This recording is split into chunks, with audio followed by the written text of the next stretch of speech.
try natin sa speed test. Okay, dahil na-refresh na po natin. Okay, then click natin yung ating speed test. Try po natin kung gagana ba or hindi. Okay, so hindi ko pa pala nabubuksan yung hotspot ko. So mamaya i-open natin. Tingnan muna natin kung gumanda.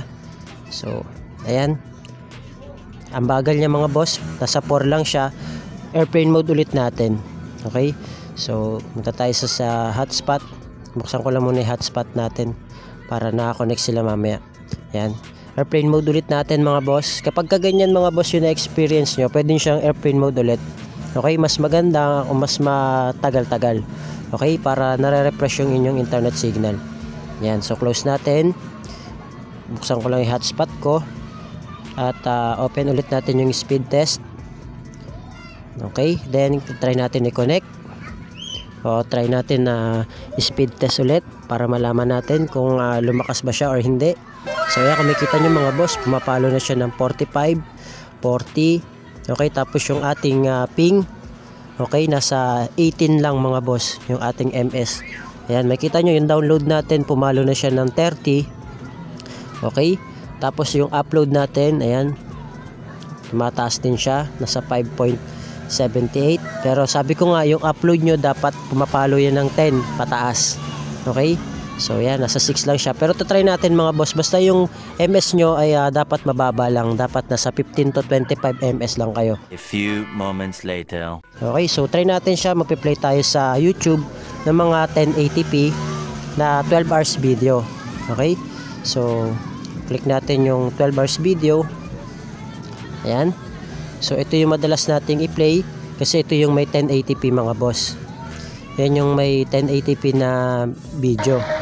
Okay, so try natin, nagpe-play naman kagad siya. Try natin sa 1080p.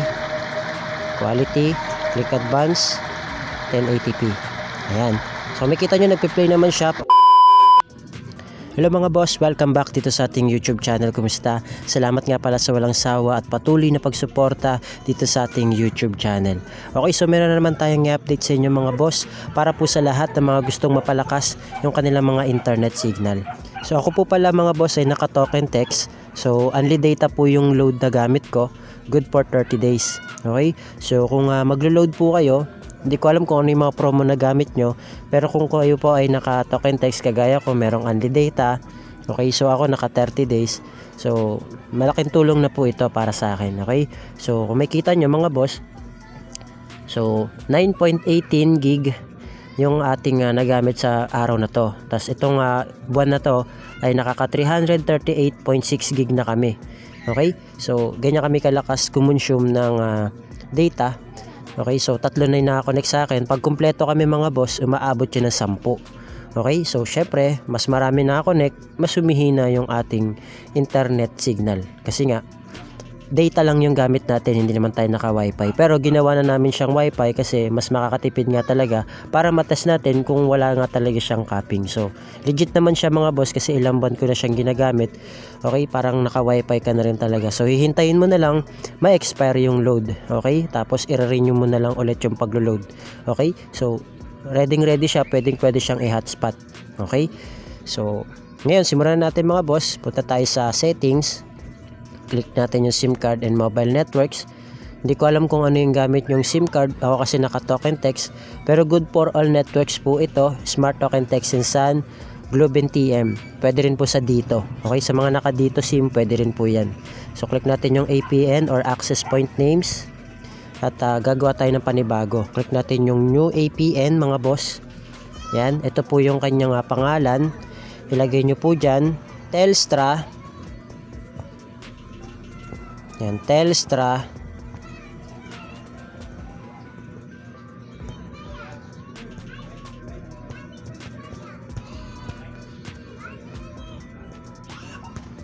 APN 2024. Okay? 2024. Yan. So, click natin yung okay. Then, yung kanyang APN mga boss, ito po ilagay nyo dyan, Telstra 2024 .internet. Yan. Yan po, lagay nyo Telstra 2024.internet. Click natin yung okay. Then yung kanyang username mga boss, lagay nyo po dyan at Telstra APN 2024. Yan. At Telstra APN 2024. Click natin yung okay. Then yung kanyang password mga boss, lagay nyo po dyan at Telstra APN. Yan. Pa-flash ko na lang sa screen para makita nyo. Click natin yung okay.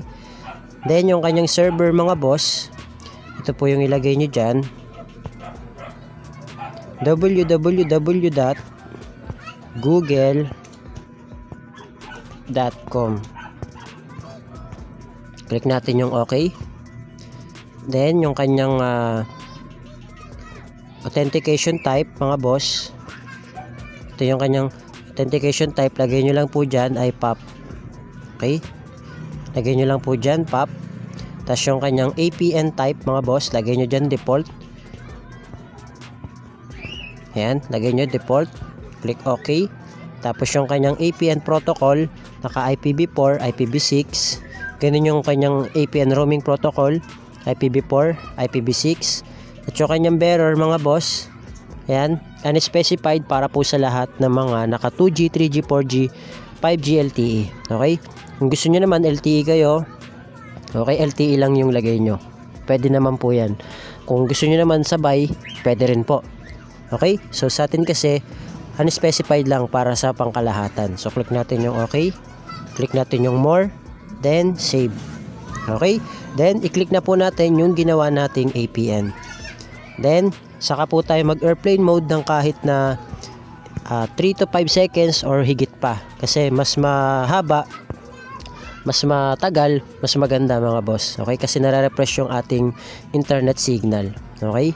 So, halimbawa kung kumbaga sa traffic, talagang tuloy-tuloy kapag ka na airplane mode natin, yung stock niya na internet data, pag ni-refresh mo, talagang kumbaga sa parang may bara, mawawala yung bara kapag in airplane mode mo, tuloy-tuloy na yung internet signal nyo. Okay? So parang ganun din po siya. So sana nagigets nyo. Okay? Try natin sa speed test. Okay? Dahil na-refresh na po natin. Okay? Then click natin yung ating speed test. Try po natin kung gagana ba or hindi. Okay? So hindi ko pa pala nabubuksan yung hotspot ko. So mamaya i-open natin. Tingnan muna natin kung gumanda. So ayan. Ang bagal niya mga boss, nasa 4 lang siya. Airplane mode ulit natin. Okay? So, punta tayo sa hotspot. Buksan ko lang muna yung hotspot natin para nakakonect sila mamaya. Ayan. Airplane mode ulit natin mga boss. Kapag kaganyan mga boss yung na-experience nyo, pwede siyang airplane mode ulit. Okay? Mas maganda o mas matagal-tagal. Okay? Para nare-refresh yung inyong internet signal. Ayan. So, close natin. Buksan ko lang yung hotspot ko. At open ulit natin yung speed test. Okay, then try natin i-connect. O try natin na speed test ulit para malaman natin kung lumakas ba siya or hindi. So ayan, kung makita nyo mga boss, pumapalo na siya ng 45, 40. Okay, tapos yung ating ping, okay, nasa 18 lang mga boss, yung ating MS. Ayan, makita nyo yung download natin, pumalo na siya ng 30. Okay. Tapos yung upload natin, ayan, tumataas din siya, nasa 5.78. Pero sabi ko nga, yung upload nyo dapat pumapalo yan ng 10 pataas. Okay?